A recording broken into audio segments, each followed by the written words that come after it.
నమస్తే, welcome to four sights TV. రాళ్ల విసిరి రాజకీయం చేయాల్సిన స్థాయి టీడీపీ నేతలకు కార్యకర్తలకు లేదని మాజీ ఎమ్మెల్యే గాజువాక కూటమి అభ్యర్థి పల్లా శ్రీనివాసరావు అన్నారు. సోషల్ మీడియా వేదికగా ప్రజల మనోభావాలు కించపరిచే విధంగా వ్యాఖ్యలు చేయడం సబబు కాదని అన్నారు. రాష్ట్ర ముఖ్యమంత్రి పర్యటించే సమయంలో పవర్ కట్ చేయడం ఏపీలోనే చూస్తున్నామని చెప్పారు. అదే సమయంలోనే రాళ్లతో దాడి జరగడం చూస్తుంటే దాడి ఎలా జరిగిందో ప్రజలకు ప్రత్యేకంగా చెప్పాల్సిన అవసరం లేదని అన్నారు. జగన్మోహన్ రెడ్డిపై జరిగిన దాడి పట్ల అనుమానాలున్నాయంటున్న గాజువాక ఎమ్మెల్యే అభ్యర్థి పల్లా శ్రీనివాసరావుతో మా వైజాగ్ ప్రతినిధి చందు ఫేస్ టు ఫేస్. ఇటీవల కాలంలో ఏపీ రాజకీయాల్లో పెను సంచలనమైనటువంటి నిర్ణయాలు అయితే జరుగుతూ ఉన్నాయి. ఈ మధ్యకాలంలో జరుగుతున్నటువంటి సభలు ప్రాంగణాల్లో రాళ్ల దాడులు ఎక్కువగా జరుగుతున్నాయి. అయితే నిన్న విశాఖ వేదికగా జరిగినటువంటి గాజువాక ప్రజాగలం సభలో మాజీ ముఖ్యమంత్రి చంద్రబాబు నాయుడు పాల్గొన్న సమయంలో సాక్షాత్తు జగన్మోహన్ రెడ్డికి జరిగినటువంటి దాడి ఘటనకు సంబంధించి ఆయన మాట్లాడుతున్న సమయంలోనే ఆయన పైన కొంతమంది గుర్తు తెలియనటువంటి వ్యక్తులు రాళ్లు రువ్వే పరిస్థితి అయితే వచ్చింది. ఈ నేపథ్యంలో అసలు రాళ్లు రువ్వే పరిస్థితి మొదట తెలుగుదేశం ప్రభుత్వం నుంచే ప్రారంభించారంటూ కూడా గుడివాడ అమరైతే తీవ్రమైన వ్యాఖ్యలు అయితే చేయడం జరిగింది. దీనికి సంబంధించినటువంటి అంశాన్ని మనతో పాటు గాజువాక టీడీపీ అభ్యర్థి పల్లా శ్రీనివాసరావు ఉన్నారు. వారిని అడిగి మరిన్ని విషయాలు తెలుసుకునే ప్రయత్నం చేద్దాం. సార్ చెప్పండి సార్. నమస్తే. అసలు ఈ దాడి ఘటనను ఏ విధంగా చూసుకొచ్చారు? అంటే ఎవరైనా సరే ప్రజాస్వామ్యంలో దాడులు చేయడం ఖండించాల్సినటువంటి అవసరం ఉంది. ఎందుకంటే ఇది ప్రజాస్వామ్యంలో ప్రజల యొక్క ఆలోచనలతో ఆ ముడిపడి ఉంటుంది. ప్రజల యొక్క ఆలోచనల్ని తప్పుదోవ పెట్టాలి అనే ఆలోచనలో ఈరోజు ఏమవుతుందంటే కొంతమంది ఈ ఎలక్షన్ స్ట్రాటజీస్ వీళ్ళు తప్పుదోవ పట్టేటట్టుగా ఇష్యూస్ని ఫ్లేరప్ చేసేటట్టుగా మనోభావాలను రెచ్చగొట్టేట్టుగా చేస్తున్నారు.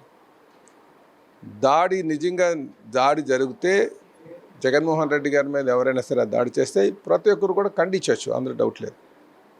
కానీ ఈరోజు మాకున్నటువంటి అనుమానాలు ఏంటంటే కోడి కత్తి డ్రామా.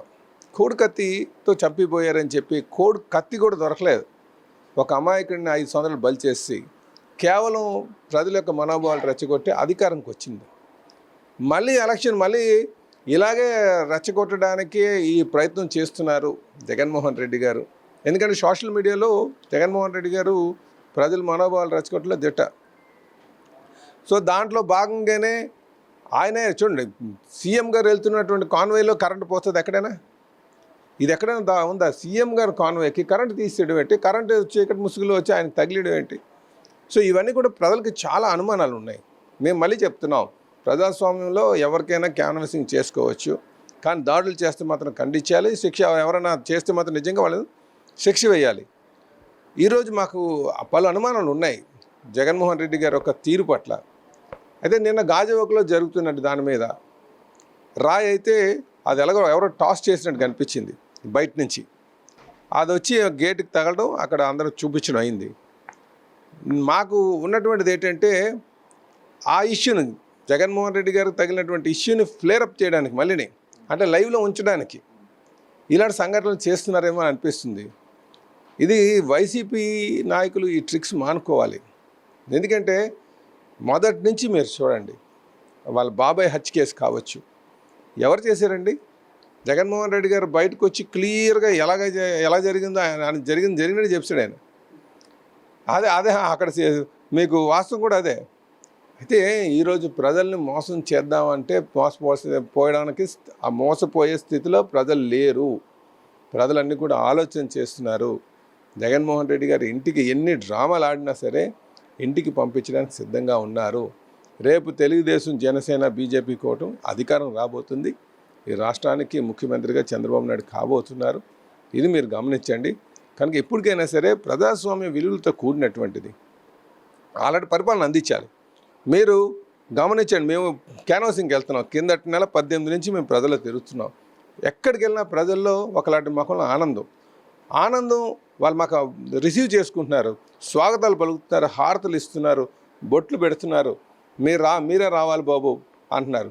కారణం ఏంటనక మనం ఒకసారి ఆరా తీస్తే ఎవరైనా సరే ఈ ప్రభుత్వాన్ని ప్రజా వ్యతిరేక విధానం మీద కానీ విమర్శించినా, ఈ నాయకులను విమర్శించినా, ఏదైనా సోషల్ మీడియాలో పోస్ట్ పెట్టినా వాళ్ళపైన దాడులు చేయడం, మనోవేదన గురి చేయడం, కేసులు పెట్టడం, ఇలాగ జరుగుతున్నటువంటి సంఘటనలు బాబు ఇంక చాలు, ఈ అరాచక పాలన చాలు. ఈ 5 సంవత్సరాలుగా ఒక అరాచక పాలన సాగుతుంది. ఒక నియంత పోకడలతో వెళ్తున్నారు. ప్రజాస్వామ్య విలువలను మూలాలు తల్లి పెకిలించేస్తున్నారు. డబ్బుల సంపాదన పరంపదగా వెళ్తున్నారు. మొత్తం పరిపాలన గాలికి వదిలేశారు. యువత భవిష్యత్తును నాశనం చేస్తున్నారు. డ్రగ్స్ జరుగుతున్నవి. కనుక ఇది మళ్ళీ ఎలక్షన్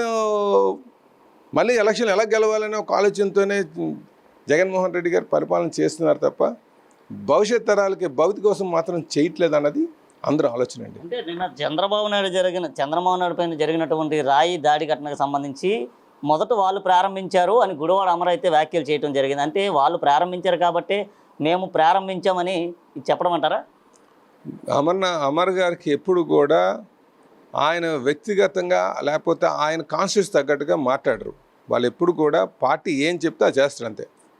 మీరు బాగా గుర్తుంచుకోండి. మీరు ఆయన మాట్లాడే తీరంతా చూడండి. ఆయనకి పార్టీ ఏం చెప్తే అదే చెప్తారు. నాకు తెలిసి సొంత అభిప్రాయం ఉంటుందని అనుకోవట్లేదు నేను. అందులో ఆయన వెళ్ళి స్క్రిప్ట్ పార్టీ వాళ్ళు సాక్షి పేపరు సజ్జల రామకృష్ణారెడ్డి గారు లేకపోతే పార్టీ నుంచి ఏది వస్తే అది మాట్లాడడం తప్పులేదు. మాట్లాడడం ఎలా ఉండాలంటే అది నిర్మాణాత్మకంగా ఉండాలి. ఏదో చెప్పారు కానీ చెప్పడం కాదు. అదంతా చంద్రబాబు నాయుడు 14 ఏళ్ళు పరిపాలించాడు. కానీ చంద్రబాబు నాయుడు మతిస్థిమితం లేని మాటలు మాట్లాడుతున్నట్టు కూడా గుడివాడ అమర్ అయితే కొన్ని వ్యాఖ్యలు చేయడం జరిగింది. మరి 14 ఏళ్ల పాటు కూడా మతిస్థిమితం లేని వ్యాఖ్యలతోని లేదా ఆ విధంగానే చంద్రబాబు నాయుడు పాలన కొనసాగించారంటారు. అదేనండి చెప్తున్నాను కదా, ఆయన స్థాయి తగ్గట్టు కూడా మాట్లాడాలి. యువ నాయకులు ఎలా ఉండాలంటే భవిష్యత్తుకి తరాలకి ఆదర్శంగా ఉండాలి. ఏది పడితే అది మాట్లాడితే నవ్వులు పాలు అవుతారు. చులకన భావన వస్తుంది ప్రజల్లో. ఈరోజు సొంత మనుషులు కూడా చులకన భావంతోనే చూస్తున్నారు కదా అమర్ గారికి సంబంధించి. కనుక అది ఆయన క్యాలిబర్, వ్యక్తిగత క్యాలిబర్ పెంచుకోవడానికి ప్రయత్నాలు చేయాలి తప్ప ఆయన స్థాయి తగ్గట్టుగా మాట్లాడితే మంచిదనేది నా ఉద్దేశం. ఇది మంచి పద్ధతి కాదు. ఎవరి పడితే ఏది మాట్లాడితే అది చెల్లుబాటు అయిపోతుంది, అదేదో ఆదరిస్తారని కానీ నవ్వులు పాలు అవుతారన్న విషయం గమనించాలి.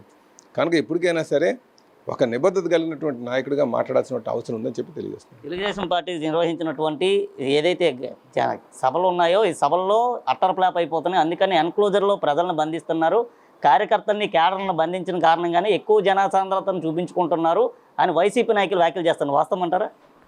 అది ప్రజలే కనుక్కోవాలి. మీరు 4 గంటలు మనకి బ్యారికేడ్లు కట్టేస్తే ఉండిపోతారా? ఏది కుర్చీలు లేకంటున్నా కుర్చీలు పైన ప్రజలంటే తక్కువ అంచనా వేస్తున్నారు వాళ్ళ మీద. ఎవరికైనా సరే నచ్చకపోతే 1 నిమిషం ఉండరు ప్రజలు. నేను మీటింగ్ చూసే ఉంటారు. 4 గంటల నుంచి ఉన్నారు. అది ఇంట్రెస్ట్ ఉంది. ప్రజలు మార్పు కోసం చూస్తారు అనడానికి అది నిదర్శనం అని చెప్పి తెలియజేస్తున్నారు. చివరిగా పల్లా శ్రీనివాస్ గారు ఎన్నో తేదీన నామినేషన్ వేయబోతున్నారు. ఎంతమంది ప్రజలతో నామినేషన్ ప్రక్రియ కొనసాగింది? నాకు నోటిఫికేషన్ వచ్చిన తర్వాత మీకు డేటా చెప్తానండి. ఇంకా కంప్లీట్ నోటిఫికేషన్ ఆ స్కెడ్యూల్ అంటే డేట్స్తో పాటు మనకు నోటిఫికేషన్ వస్తుంది, ఎలక్షన్ నోటిఫికేషన్. అప్పుడు నేను ఇంకా ముహూర్తం పెట్టిస్తాను. రైట్. ప్రజాదరణను చూసి ఓర్వలేకే మతిస్థిమితం లేని మాటలు అధికార పార్టీ నేతలు మాట్లాడుతున్నారంటూ కూడా ప్రతిపక్ష నేత పల్లా శ్రీనివాసరావు అయితే చెప్తున్న పరిస్థితి. ఏది అయినప్పటికీ 2024 ఎన్నికల్లో తప్పకుండా తెలుగుదేశం పార్టీ విజయం సాధించి తీరుతుందంటూ కూడా పల్లా శ్రీనివాసరావు అయితే చెప్తున్న పరిస్థితి చూసుకోవచ్చు. వీడియో జర్నలిస్ట్ ఉదయ్తో చందు, 4 టీవీ, విశాఖపట్నం.